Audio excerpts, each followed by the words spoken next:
Coucou mes abonnés, c'est Mamie Joss. Je dis bonjour à tous mes fidèles qui me suivent, ma famille, mes collègues de travail, il y en a beaucoup, et les personnes que j'ai rencontrées grâce à Karine et à YouTube et qui me suivent. Et je vous remercie de me suivre et de me faire des petits commentaires, c'est sympa.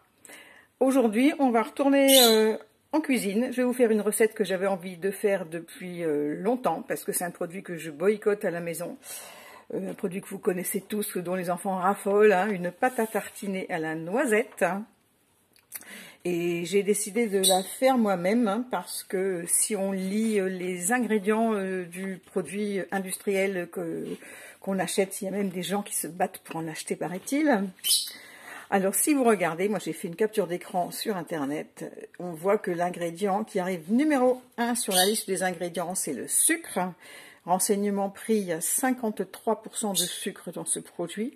Le deuxième ingrédient, c'est l'huile de palme, donc qui est décriée pour plein de raisons, hein, la déforestation en Amazonie, bon, qu'elle n'est pas trop bonne non plus à la santé, pas trop écolo, mais en plus dans ce produit, le problème c'est qu'il y en a quand même aussi 20%.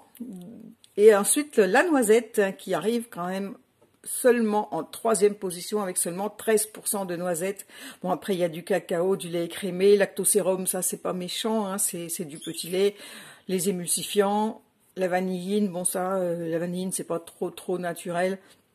Mais bon, c'est pas le sujet. Le sujet c'est que je voulais faire un produit qui est sensiblement le même goût, qu'on puisse utiliser de la même façon.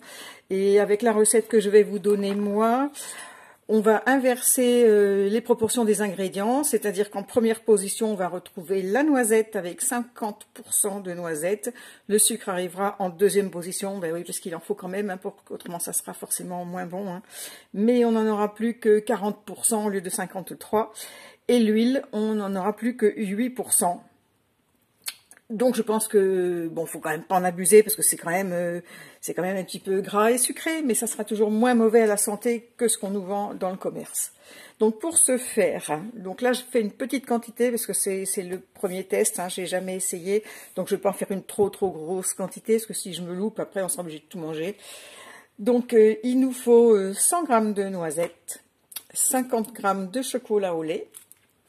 Ça y est, j'ai perdu mon papier avec mes proportions. Hop, je reviens. 50 g de sucre de canne. 5 g de cacao en poudre non sucrée.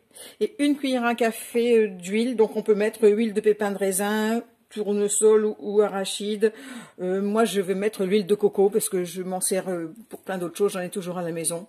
Donc voilà, je vais mettre celle-ci. Et il faudra aussi une pincée de fleur de sel et un peu de vanille liquide ou du sucre, un sachet de sucre vanillé. De toute façon, je vous remets comme d'habitude toutes les proportions dans la description en dessous de la vidéo. Alors pour commencer, il va falloir torréfier les noisettes. Alors on peut les torréfier soit à la poêle, soit au four. Moi je vais le faire à la poêle parce que je pense que ça va être un petit peu plus rapide que le four. Enfin, je suis pas sûre. L'intérêt de torréfier les noisettes, c'est que ça va rehausser leur goût, ça va leur donner un goût bien meilleur, et ça va nous permettre aussi de les émonder, c'est-à-dire d'enlever la peau qui se trouve autour des noisettes, qui n'est pas forcément agréable à manger. Donc on va commencer par ça, par faire torréfier les noisettes, donc ça va durer, je pense, une dizaine de minutes. Donc bien sûr, comme d'habitude, vous avez l'habitude maintenant, je vais faire pause, hein, pour pas que vous me regardiez secouer les noisettes dans la poêle pendant 10 minutes. Allez, je vais faire un petit peu de place sur ma plaque de cuisson et on y va. Voilà, ça y est, j'ai allumé le feu. Donc j'ai pris une toute petite poêle hein, parce que j'ai pas beaucoup de noisettes. Alors il faut attendre une dizaine de minutes. Il faut les remuer fréquemment pour qu'elles soient bien torréfiées sur toutes les faces. Il faut surtout pas les laisser cramer parce que après, forcément, ça sera beaucoup moins bon. Donc voilà, alors je vais faire ça pendant 10-15 minutes jusqu'à ce qu'elle soit bien torréfiée tout autour. Bon voilà, j'ai pas mesuré le temps en fait, Mais là, on voit qu'elles ont changé de couleur. Enfin, je ne sais pas si ça se voit bien à la vidéo, mais elles sont devenues plus brunes. On voit que la peau commence à craquer. Donc, je vais m'arrêter là parce que j'ai pas envie de les faire brûler. Et on va les réserver, on va les mettre sur un torchon. Parce qu'on va les laisser refroidir un petit peu, parce qu'après, il va falloir les frotter pour enlever la petite peau brune qui est dessus. Donc, on va les faire refroidir et on les reprend après nos petites noisettes. Bon, mes noisettes, on refroidit un peu. Donc là, je les mets dans un petit morceau de sopalin. Oui, j'aurais peut-être dû prendre un grand torchon, ça aurait été plus facile, parce qu'elles ont tendance à se sauver. Ça y est, j'en ai une qui s'est sauvée. Donc, on va bien frotter. Et vous voyez que les peaux commencent à partir. Il faut enlever le maximum. Bon, il y en a sur lesquels ça part bien, d'autres moins bien. On va continuer de bien frotter de façon à retirer le plus possible de peau brune. C'est-à-dire celles qui sont bien faites, je vais les enlever. Hop, bon, je vais continuer ma petite sauce hors caméra. Et je reviens dès que j'ai tout retiré. Voilà, mes noisettes sont torréfiées et émondées. Hein. Vous les voyez peut-être encore brunes, mais les petites peaux, elles sont bien parties, elles sont là. Vous voyez, hop, si je me rapproche, hein, il n'y a plus la petite peau. Là, c'est encore marron, parce qu'en fait, elles ont grillé un petit peu dans la poêle. C'est pour ça qu'il ne faut pas les laisser trop longtemps, parce qu'il ne faut pas les faire cramer. Donc, je vais faire un petit peu de place. On passe à la suite de la recette. Voilà, j'ai mis mon couteau. Donc, moi, c'est un mixeur comme ça que j'ai. Je ne sais pas comment est le vôtre, mais normalement, ça doit faire l'affaire, un mixeur. Hein. Donc, forcément, ça va faire un petit peu de bruit. Allez, on y va, c'est parti.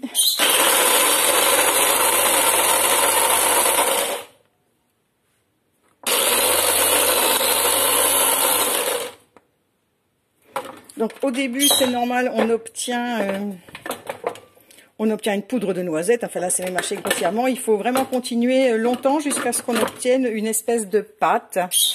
Donc, à tout à l'heure. Voilà, là, je commence à obtenir une pâte. Vous voyez, ça commence à coller au bord. Donc, je vais racler avec mon couteau pour ramener tout vers le milieu. Parce qu'à force de mixer, on va faire sortir l'huile de noisette qui va coller pour donner vraiment une pâte lisse. Parce que si on arrête maintenant, ça fera des petits morceaux dans la crème à tartiner. Donc, si on veut que ça soit bien lisse, il faut continuer à mixer. Si les morceaux ne vous dérangent pas, vous pouvez arrêter maintenant, en fait. Mais moi, je pense que je vais continuer encore un petit peu. Tiens, il y a un morceau qui s'est sauvé là.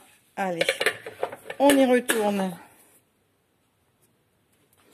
Bon, là, je pense que je vais m'arrêter maintenant. Parce que j'ai beau remettre au milieu maintenant. Dès que je commence à mixer, ça se colle au bord direct. Je pense que je ne pourrais pas avoir mieux.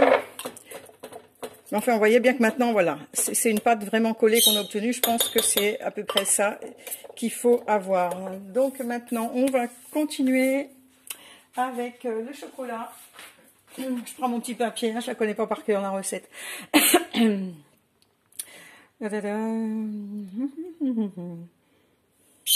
Donc là, on va ajouter le sucre, le cacao en poudre. Alors, du sucre, il faut mettre 50 g de sucre de canne.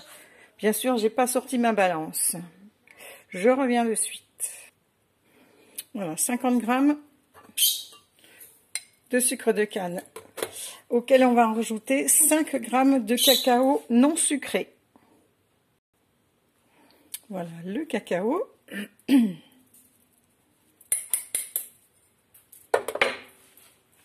Ensuite,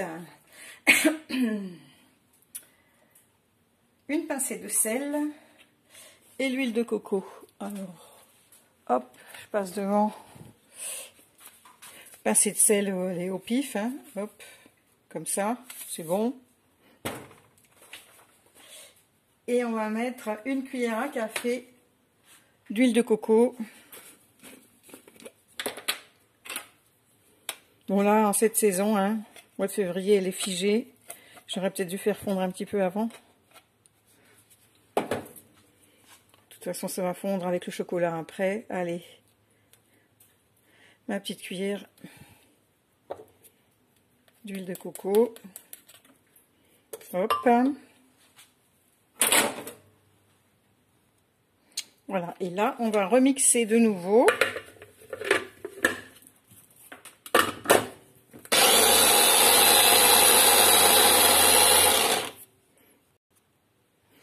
Et maintenant, on va rajouter le chocolat qu'il va falloir faire fondre, bien sûr. Alors, vous pouvez mettre à votre goût du chocolat noir ou du chocolat au lait. Avec le chocolat au lait, on se rapproche plus du goût de celui qu'on a l'habitude d'acheter. Le Nutella machin. Donc, ça au micro-ondes. Et après, on va revenir encore mixer avec la préparation d'avant. Voilà, mon chocolat est fondu. Je mélange bien parce qu'il reste encore des tout petits morceaux. Donc ne le mettez pas trop longtemps, hein, faut pas le faire cuire, faut juste le faire fondre. Voilà. Et on va transverser ça dans le mélange précédent. J'aurais dû prendre une cuillère. Allez. Voilà, cuillère. Allez, on rajoute. Finalement, j'ai vraiment fait une petite proportion. Je pensais que ça m'en ferait plus que ça. Bon, c'est pas grave. On en refera. Si ça nous convient, on en refera. Il n'y a pas de souci.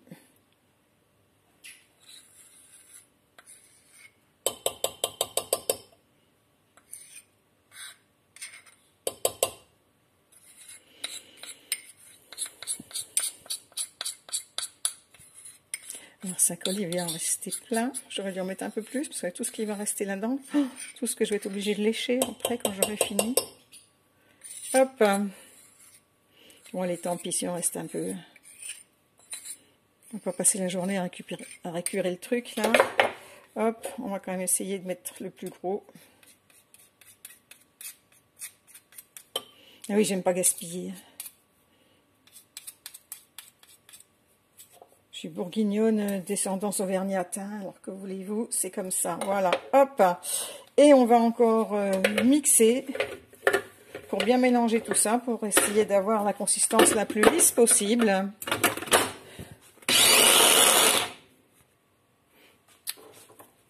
Bon voilà, j'ai mixé. Je viens de me rendre compte que j'ai oublié un ingrédient, c'est l'extrait de vanille. Donc je vais rajouter quelques gouttes. Oups, voilà, quelques gouttes d'extrait de vanille. Je vais remélanger une dernière fois. Et après, après on va goûter.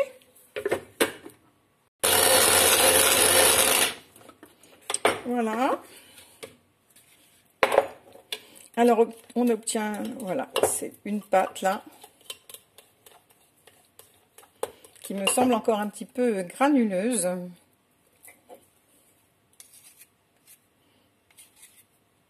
Mais je crois qu'avec mon mixeur, j'aurais pas mieux. Bon, c'est pas la Rolls du mixeur non plus, hein, c'est un petit zazin, je m'en sers pas souvent d'ailleurs.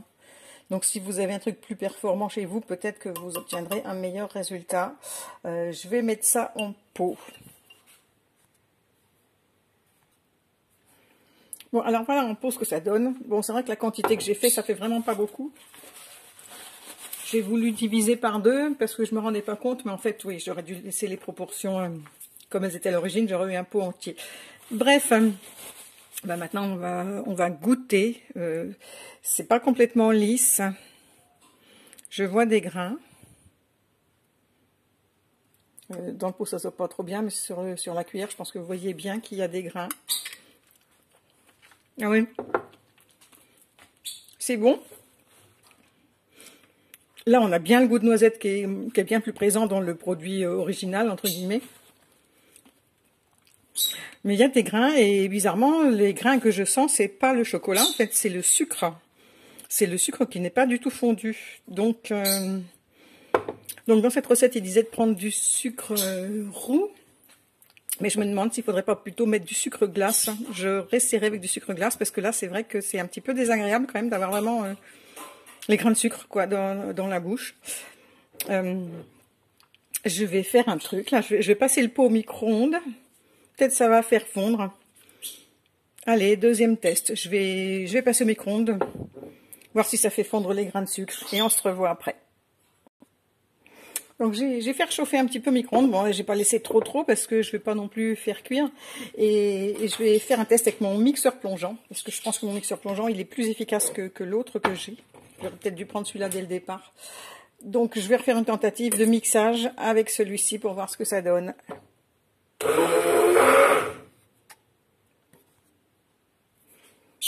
Bon alors, avec le mixeur plongeant, c'était pas gagné. Hein. Bon là, j'en ai mis un petit peu partout. Donc j'ai bien remué. En fait, vu que j'ai une petite quantité quand même, c'était pas facile. Mais là, je pense qu'au niveau texture, on y est. Bon là, c'est encore chaud, hein, bien sûr, parce que je l'ai repassé un petit peu au micro-ondes. Donc, je vais regoûter quand même chaud, mais pour voir au niveau de la texture, on va commencer maintenant. Je vais pas reprendre le... Elle est où mon autre cuillère? Bon, c'est pas grave, allez. Voilà, là, il n'y a plus les grains comme il y avait tout à l'heure. Hein. Ben moi, j'aime bien. Bon, c'est encore chaud, évidemment. Il y a peut-être quand même encore un tout petit peu de grains de sucre. Je parle la bouche pleine, ça ne fait pas. Et moins que tout à l'heure. N'empêche que je vais quand même réessayer une prochaine fois de refaire cette recette, mais avec du sucre glace. Je pense qu'avec le sucre glace, ça sera beaucoup mieux. En tout cas, voilà. Bon, voilà. Ma cuisine, elle est pourrie. Il y en a de partout maintenant, de la vaisselle.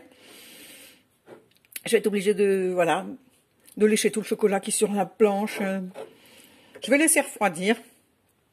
Mais c'est vrai qu'au niveau goût, il y a pas photo, c'est meilleur. Hein. On sent vraiment le goût de noisette qui est plus fort que dans le nu. Là.